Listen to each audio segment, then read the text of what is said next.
Tamil serial രംഗത്ത് തിളങ്ങിയ നടിയാണ് നടി ശ്രീജ. താരത്തിൻ്റെത് ഒരു രഹസ്യ വിവാഹമായിരുന്നു.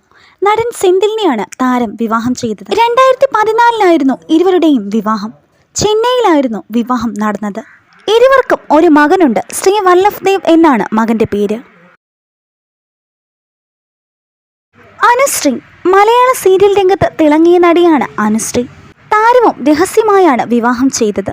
ബിസിനസ്മാൻ വിഷ്ണുവിനെയാണ് അനുശ്രീ വിവാഹം ചെയ്തത്. ഇരുവർക്കും ആരവ് എന്നൊരു മകനുണ്ട്. ഇപ്പോൾ അനുശ്രീ വിവാഹമോചിതയാണ്. സ്വാതി നിത്യാനന്ദ് രഹസ്യ വിവാഹം കഴിച്ച മറ്റൊരു നടിയാണ് സ്വാതി നിത്യാനന്ദ്. ഭ്രമണം എന്ന പരമ്പരയിൽ ഹരിത എന്ന കഥാപാത്രത്തെ അവതരിപ്പിച്ചാണ് താരം പ്രേക്ഷകർക്കിടയിൽ ഇടം നേടുന്നത്. ഭ്രമണം എന്ന പരമ്പരയിലെ ക്യാമറാമാൻ പ്രതീഷ് നെന്മാറയെയാണ് സ്വാതി വിവാഹം ചെയ്തത്. ദർശന ദാസ് രഹസ്യ വിവാഹം കഴിച്ച മറ്റൊരു നടിയാണ് ദർശന ദാസ്. 2020 താരം വിവാഹം ചെയ്യുന്നത്. സുമംഗലി ഭവ എന്ന പരമ്പരയിലെ അസിസ്റ്റന്റ് ഡയറക്ടറാണ്. ഇരുവർക്കും അർജുൻ എന്നൊരു മകനുണ്ട്.